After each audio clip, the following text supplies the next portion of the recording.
వాయించుకై అతను లేవీలను ఏర్పాటు చేసిన. అమ్మ ఇప్పుడు మీకు క్లారిటీ వచ్చి ఉంటుంది. పొద్దున అమ్మ గుర్తుపెట్టుకోండి, యాజకుల పని యాజకులు. ఇప్పుడు లేవీలు ఏం చేయాలి?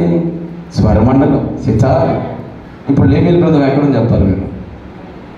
నా మధ్యలో లేవీలు కొంతమంది ఉన్నారులేండి. ఎక్కడున్నారు వాళ్ళు?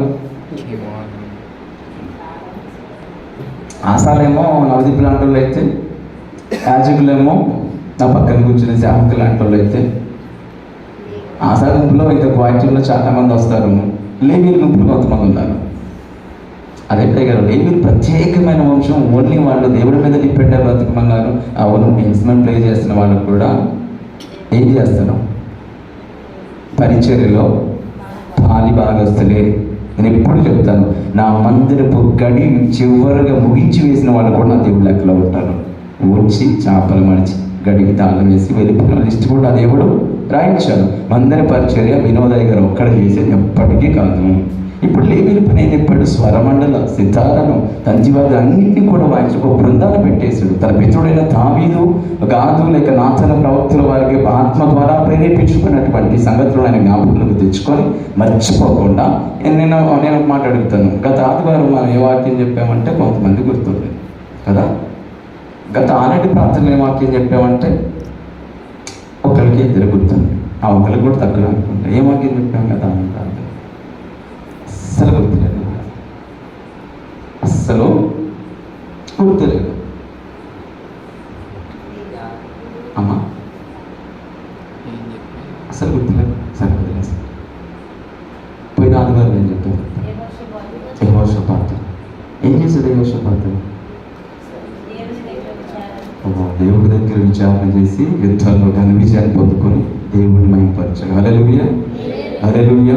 బాధ వస్తే విచారణకర్తలు పెట్టుకోగా ఆయనే వచ్చి విచారణ కొనసాగించాడు కదా. మరి నువ్వేం చేస్తున్నావు? బాధ వచ్చినప్పుడు విచారణకర్తలు పెట్టుకుంటున్నావా? సో ప్రాబ్లం నీకైనప్పుడు నేను అంటాను, అయ్యగారు మంచిది అయ్యగారు చెప్పడం. అసలు విచారణ నువ్వు చేయాలి కదా. ఫస్ట్ చేయకూడదు.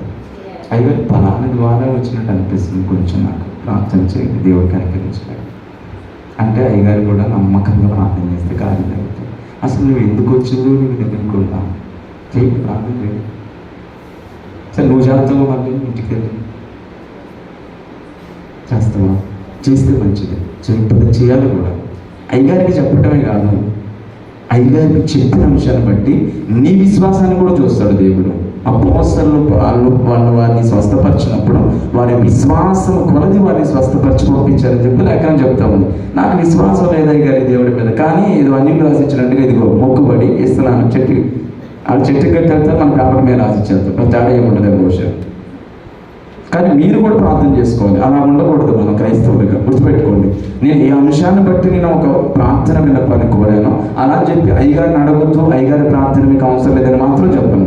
అయ్యగారిలో అవసరం లేకపోతే దేవుడు ఎందుకు ప్రత్యేకమైన అంశాలుగా పెడతాడు కదా.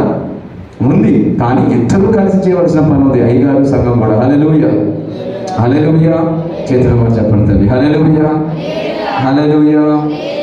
ఇప్పుడు ఏం చేస్తున్నారంటే లేవీలను ఏర్పాటు చేసి బృందాన్ని రెడీ చేశాడు. ఆ బృందం ఏం చేయాలి చెప్పాలి, మీకు అర్థం కావడం కోసం చూపిస్తుంది. వాళ్ళు ఏం చేయాలి? దేవుడికి ఇంపైనటువంటి సంగీతాన్ని అందించే బృందంగా వాళ్ళు బ్రతకాలి. అవునా? దేవుడికి ఇష్టం లేని సంగీతం ఉంటుందా? ఖచ్చితంగా ఉంది, ఈ లోకంలో ఉంది. ఇప్పుడు దేవుడికి ఇష్టమైనటువంటి సంగీతాన్ని మాత్రమే ప్లే చేయాలి. ఇప్పుడు వచ్చి చర్చిలో ప్లే చేస్తే రేపు పెళ్లిలో నేను డీజే సాంగ్లకు ప్లే చేస్తాను, ఫ్యాట్ నేను ఇస్తాను అనుకున్నారా? ఖచ్చితంగా ఇవ్వను. మీరు ఎట్లాంటి వాళ్ళని ఇవ్వను, నేను అదే చెప్తాను. ఇప్పుడు వాడుతున్నటువంటి ఆ కాంగు వేరే దానికి ఇమ్మంటే ఇస్తానా? దేవుడు అది దేవుడి కోసం ప్రతిష్ఠించబడి అనేక మంది కష్టపడ్డ కష్టార్జితాన్ని దేవుడు కాపుదలనిచ్చి వాళ్ళకి మందిరంలో ఎక్విప్మెంట్ కొనడానికి కృపనిచ్చి ఆయన స్తుతించడానికి రాత్రి మనకు అనుకూలతలు కల్పించి వారిని ఏర్పాటు చేసుకొని ఇక్కడ తీసుకొచ్చాడు. దాన్ని దుర్వినియోగం చేస్తే నేను కూడా లాంటి వాడిని అవుతాను, లాంటి వాడిని. అది అవటానికి ఇష్టం లేదు దేవుడికి. ఈరోజు మన అదే లిస్టులో నీ పిల్లలు ఉన్నారు. నీ పిల్లల దేవుడి కోసం పనిచేస్తున్నాడు.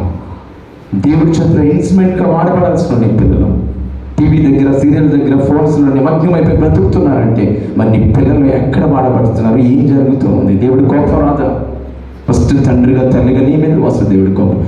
బహుమానాలుగా స్వాస్థ్యాలుగా నీకిచ్చి పెంచ